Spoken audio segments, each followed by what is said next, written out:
Hello, friends, how are you all? I hope you all are fine and doing well. Today, we will discuss present perfect tense. So, let's start. First of all, we will discuss the meaning of present perfect tense. Now, what is present perfect tense?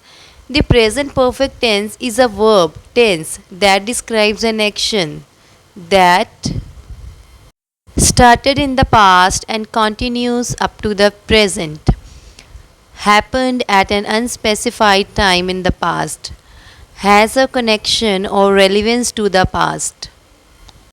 जो present perfect tense है वो क्या है, वो एक verb tense है जो क्या डिस्क्राइब करता है एक्शंस जो पास्ट से स्टार्ट होकर कंटिन्यूस कब तक रहते हैं, अप टू द प्रेजेंट तक कंटिन्यूस रहते हैं, प्रेजेंट में आकर वो क्या होते हैं, फिनिश होते हैं।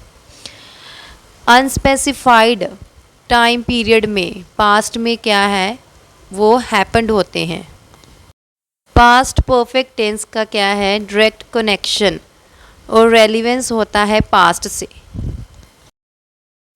Now friends, we will discuss the structure of present perfect tense. अगर मैं हिंदी के सेंटेंसेस की बात करूं तो वाक्य के अंत में चुका है, चुकी है, चुके हैं, चुका हूँ, चुकी हूँ, ए है, ई है, आ है आपको देखने को मिलेगा। अभी प्रेजेंट परफेक्ट क्या स्ट्रक्चर है, इसमें क्या आएगा, हैज़, हैव आएगा plus past participle. For example हो गया वर्ब की जो है थर्ड फॉर्म आएगी, जैसे वॉक हो गया, वॉकड, वॉकड जो थर्ड फॉर्म है वो आएगी। When to use present perfect tense. अभी प्रेजेंट परफेक्ट टेंस को हम कब यूज़ करेंगे। First point is actions that started in the past and continues up to the future. Example, I have lived in Delhi for 5 years। जो action past से start होकर present तक continue रहे वो प्रेजेंट परफेक्ट टेंस के under आता है। Second point, action that happened at an unspecified time in the past.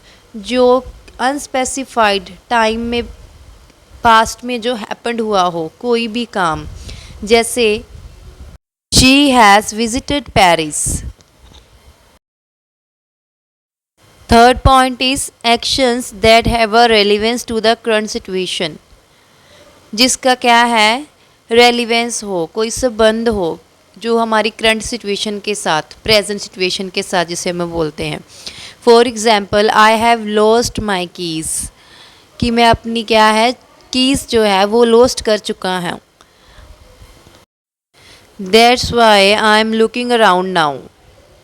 तो ये रहे हमारे कुछ एग्जाम्पल्स कि हम कब यूज़ कर सकते हैं प्रेजेंट परफेक्ट टेंस को। Fourth point is to express things that have done in your life. जो भी काम आप अपनी लाइफ में कर चुके हो। For example, you have been to London, कि आप लंदन जा चुके हो। Fifth point is for recently completed action. जो भी एक्शन, कोई काम जो अभी अभी आपने कंप्लीट किया है, रिसेंटली कंप्लीट किया है, तब भी हम क्या है प्रेजेंट परफेक्ट टेंस का यूज़ करेंगे। For example, I have done my homework. Now we will discuss the use of has and have. अभी हम जो हैज़ है और हैव है वो कहाँ यूज़ करेंगे, मैं आपके साथ डिस्कस करूँगी। आई, वी, यू, दे के साथ हम क्या यूज़ करेंगे, हैव यूज़ करेंगे। जो प्लूरल सब्जेक्ट होंगे उन सब के साथ हम क्या यूज़ करेंगे, हैव यूज़ करेंगे। सिंगुलर सब्जेक्ट के साथ हम क्या यूज़ करेंगे, हैज़ यूज़ करेंगे। जैसे ही, शी, इट, किसी नाम के साथ हम हैज़ यूज़ करेंगे। तो बच्चों, सेंटेंसेस को प्रेजेंट परफेक्ट टेंस में कन्वर्ट करते समय आपको क्या ध्यान रखना है कि जो सब्जेक्ट है वो सिंगुलर है या प्लूरल है। सिंगुलर और प्लूरल सब्जेक्ट के अकॉर्डिंग ही आपने क्या करना है, हैज़ हैव का यूज़ करना है। अगर आप कुछ भी लगा दोगे, हैज़ लगा दोगे जहाँ हैव लगा दोगे तो आपका सेंटेंस क्या है, रॉन्ग हो जाएगा। Next we will discuss the sentences of present perfect tense. First of all, we will discuss affirmative sentences. I have told you before that affirmative sentences are also known as positive sentences. So what is the structure of affirmative sentences? Affirmative sentences का structure है subject plus has have plus verb की third form plus object. The structure is very simple. You just have to identify the sentence and write it into present perfect tense.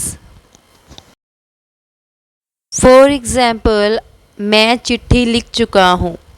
I have written the letter. अभी क्या है, मैं क्या है, ये है तो वैसे सिंगुलर सब्जेक्ट, बट इसके साथ हम क्या लगाएंगे, हैव लगाएंगे।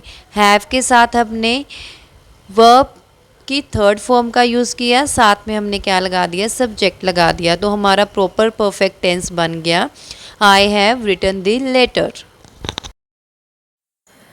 हम चाय पी चुके हैं, वी हैव टेकन टी। वह अपना काम ख़त्म कर चुके हैं, they have finish their work. Ram Delhi जा चुका है, राम हैज़ रीच दिल्ली। तो ये रहे हमारे कुछ present perfect tenses under affirmative sentences. Now we will discuss negative sentences. What is the structure of negative sentences? Structure of negative sentences is subject plus has have plus not. Now we will use not here plus third form of verb plus object. For example, उसने मेरी मदद नहीं की है, he has not helped me. तुमने अपना काम नहीं किया है, you have not done your work. मैंने किसी को गाली नहीं दिया है, I have not abused anyone. So these were some examples of negative sentences. Now we will discuss interrogative sentences under present perfect tense. Structure of interrogative sentences. जो interrogative sentences हैं उसका स्ट्रक्चर है हैज़ हैव प्लस सब्जेक्ट. इसमें क्या आएगा, जो has have है वो हमारा सब्जेक्ट के पहले आ जाएगा. बाकी का जो स्ट्रक्चर है it would be the same. Subject के बाद वर्ब की third form plus object plus question mark is very mandatory at the last. So for example, क्या उसने मेरी मदद की है, हैज़ ही हेल्प्ड मी. क्या तुमने अपना काम किया है, have you done your work. क्या मैंने किसी को गाली दी है, have I abused anyone. So these were some examples of interrogative sentences. I hope you have learned a lot from this video. This exercise is for your practice. Do practice and let me know if you have any doubt. Thank you friends. If you like our content, kindly subscribe the channel and like the videos and share with your friends. Thank you very much.